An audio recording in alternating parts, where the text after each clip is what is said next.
after like 3 months of procrastinating. The largest review yet. Rogue Lineage.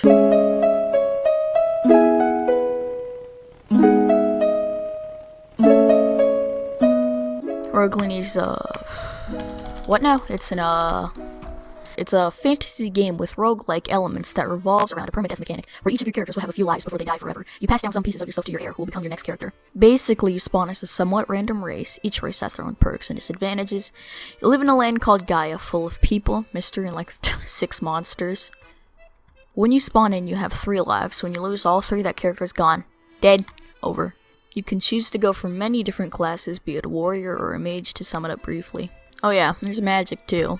Real fucking original. You get mana, magic power, by beating ass or getting ass beat. There are 4 types of classes: base, super, ultra, and will never get laid. All scaling in power and difficulty to achieve. That's basically it. If you want to stand a chance, you need to go on the wiki and have friends to help you. You don't have friends?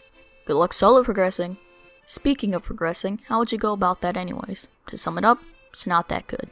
And that's bad, because the game is only progressing. Every class takes silver to buy abilities, weapons, and armor for that class. But getting silver is a bitch-ass task. There's 3 ways to earn silver with the currency of Gaia. Trinket farming, pick up shit and sell it, mining, or doing services for people. Actually, there's a 4th method. Drawing rogue hentai for 10k silver a pop. It's fucking pain, at least in Breath of the Wild. When you get items to sell, it's nice because it's a side thing. You get things to sell on your way to do something. Don't run around looking for mangoes unless you're a fucking psychopath. But in Rogue Lineage, the thing you're grinding money and items to get is fucking dialogue and some abilities. Payoff is more things to click. Rinse repeat until you're an Uber. What I'm trying to say is progressing should be done by doing objectives and not grinding. Anyways, it's a pretty lackluster set of what you have. Half the game's difficulty comes from this grinding. Trying not to get your ass beat while doing it is fucking pain if you're in a public server. Sometimes. But wait, there's more. You thought money can buy you everything? Nope, the lives of sentient beings can though. This is another problem I have with progressing. You need to kill or imprison large numbers of people to progress in almost every class. Doing this gives you orderly or chaotic, basically good or bad person. Which is like solo progression is basically hell because you have to go out and find these people, then kill them. The way the game's meant to be played is actually difficult. It's hell. But if you have an alternate account, you can just kill that shit over and over and over and over and over and over and over and over and over. That's a problem because it turns the game from a game into more of a grind fest. You know how I said all you can do is grind money and kill? There's other things you can do which are actually fun. Quests. These aren't your lame-ass fetch quests, boy. There's a unique quest for each class, which involves some great tasks to complete. These are fucking bomb. You actually feel like you're doing something to get that class instead of fucking grinding. For my class, Abyss Walker, yes, it's a literal Abyss Watcher, more on that later. You need to carry a torch across the map and make sure the flame doesn't die out. Or Oni, where you kill a giant fucking lava snake. It's almost like you go out and do things other than mind-numbing clicking. Games can be fun. I know, it's crazy. Problem is, I mentioned, there's only 1 or 2 of these per class. But then why? Why would people play this damn game if most of it is boring ass progressing? There wouldn't be a reason to if the payoff wasn't worth it. The payoff? Fighting people. Nobody would play this godforsaken game if the thing you were grinding for was dog shit. So if I'm saying all of this, the fighting must be good, right? Hell yeah, dude! The combat is completely different from anything else out there. You need to aim and time your attacks perfectly in order to string together some combos. It's like a melee shooter. Except this game hates long range.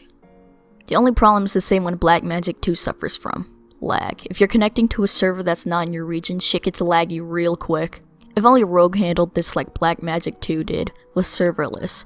But the current system doesn't have that, so you just have to find a server in your region. The combat isn't the only special part about this game though. This is where Goozer and his team put in the effort to build a living, breathing world. Not only is the world built like it's a real place, but fragments of lore are told through environments and NPCs. It's not in your face about what has happened here. Probably the main reason people overlook this aspect of the game. You're left to piece together information about this place. What is this place? What has happened here? This all culminates into something that's genuinely worth remembering. It's just sad I can't experience that again. There's an underlying sense of mystery when I first started out. That motivated me to leave no stone unturned. It's hard for a game to make me do more than play it. A Roblox game, at least. like sent over the entire guy who rated him. Of course, it can't be perfect. They modeled the game by ripping ideas from other games.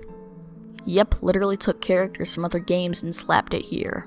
Not to take away any credit, it's cool when all the classes are great on a technical level, but when there's fucking Sekiro swinging his ass around without a half-decent explanation as to why feudal Japan is in a fucking magical world is kind of a shame though. When Rogue Lineage makes an original class, it's cool, it fits with the world. Oh cool, a Thunder Knight? Makes sense, I mean we have magic and warriors. It adds lore because it's within reason to the world they've built.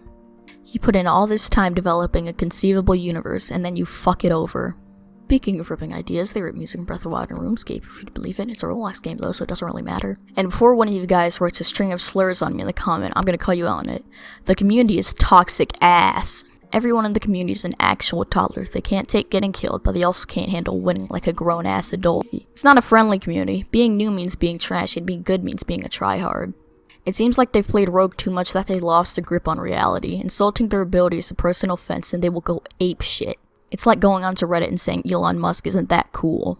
If you're fine with arguing people have the same number of IQ points as my toes, 0, then go ahead, who am I to stop you?